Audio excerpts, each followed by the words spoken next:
नमस्ते, मी प्रियांका किरण मोरे, महाराष्ट्राची girl in Gujarat तुम्हा सर्वांचं माझ्या नवीन ब्लॉगमध्ये स्वागत करते. Like, comment, share and subscribe because your small appreciation is a big motivation for me. आज आपण निघालो आहोत धरमपूर येथील 3 दरवाजा येथे आपण पोहोचत आहोत. गुजरात राज्यातील वलसाड जिल्ह्यात असलेले धरमपूर हे एक ऐतिहासिक आणि भव्य संस्थान होते.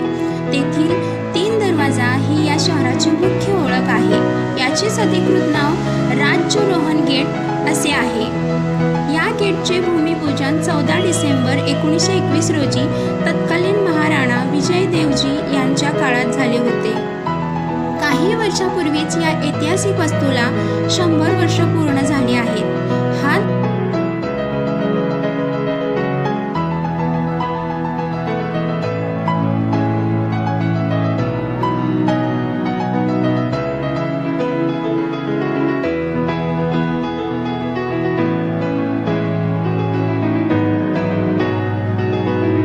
पूर्वीच्या काळी या दरवाजाजवळ संध्याकाळच्या वेळी शाही बँड वाजवला जायचा, जो नगरवासियांसाठी आकर्षणाचा केंद्रबिंदू असायचा.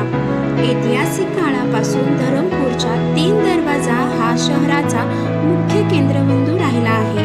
स्थानिक लोक संध्याकाळी हवा खाण्यासाठी आणि कुटुंबासोबत वेळ घालवण्यासाठी या गेट परिसरात येतात.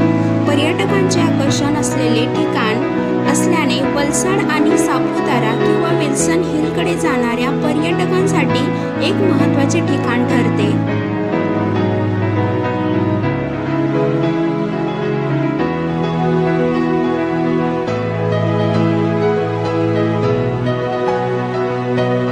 दरवाजा म्हणजे राज्यरोहण गेटच्या बिलकुल समोर तुम्हाला महाराष्ट्राचे आराध्य दैवत श्री छत्रपती शिवाजी महाराज यांचेही दर्शन होते.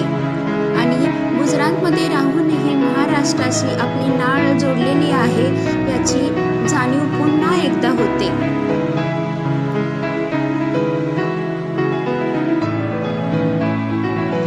इतर पर्यटकांसारखा आम्हालाही येथे फोटो आणि व्हिडिओ घेण्याचा मोह आवरला नाही. त्यामुळे आम्ही थोडासा वेळ काढून दोघांनीही छान फोटोशूट केले आणि थोडेसे व्हिडिओ घेतले. कारण जी पाठीमागे लाईटिंग चालू होती ती एवढी आकर्षक होती की आम्हालाही आमचा मोह आवरला नाही. धरमपूर शहराच्या राज्यरोहण दरवाजाच्या अगदी समोर असलेला भव्य पुतळा धरमपूर रियासतचे लोकप्रिय आणि प्रजाहितदक्ष राजे श्रीमंत महाराणा श्री मोहन देवजी यांचा आहे.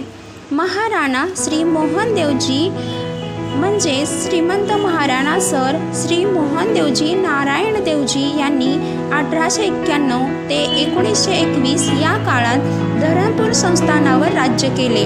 त्यांच्या लोककल्याणकारी कार्याची आठवण म्हणून हा पुतळा शहराच्या मुख्य भागात मानाने उभा आहे. इकडे हायवेवरती खूप वाहने येत असल्यामुळे मला समोरून या पुतळ्याचे पूर्ण व्हिडिओ घेता आले नाहीत. हा दरवाजा पूर्णपणे युरोपियन शैलीत बांधला गेला आहे. गेटच्या वरच्या भागावर ग्रीक शैलीतील मानवी आकारांचे सुंदर पुतळे कोरले गेले आहेत. संध्याकाळची वेळ असल्यामुळे मला तुम्हाला ते झूम करून व्यवस्थित दाखवता आले नाही, परंतु तुम्ही जेव्हा इथे भेट द्याल तेव्हा तुम्हाला ती कलाकृती पाहायला मिळेल. थोडक्यात सांगायचे झाले तर जो दरवाजा कधी काळी संस्थानाचे मुख्य प्रवेशद्वार होते तो आज धरमपूरच्या लोकांचे मनोरंजन आणि खाद्य संस्कृतीचे मोठे केंद्र बनला आहे. ऐतिहासिक वास्तू आणि आधुनिक फूड संस्कृतीचा हा एक सुंदर संगम इथे पाहायला मिळतो. दरवाजाच्या समोर फिरायला येणारे लोक रात्री फिरून छान निवांत वेळ घालवून झाल्यानंतर इथून फळे, भाजी आणि थोडीशी पेटपूजा करूनही जातात. या परिसरात तुम्हाला भाजी आणि फूड स्टॉलही दिसतील. काही फळ विक्रेतेही आहेत. आम्ही इथे टोमॅटो खरेदी केले. तर आजचा ब्लॉग तुम्हाला कसा वाटला हे कमेंटमध्ये नक्की सांगा. व्हिडिओ आवडला असल्यास माहिती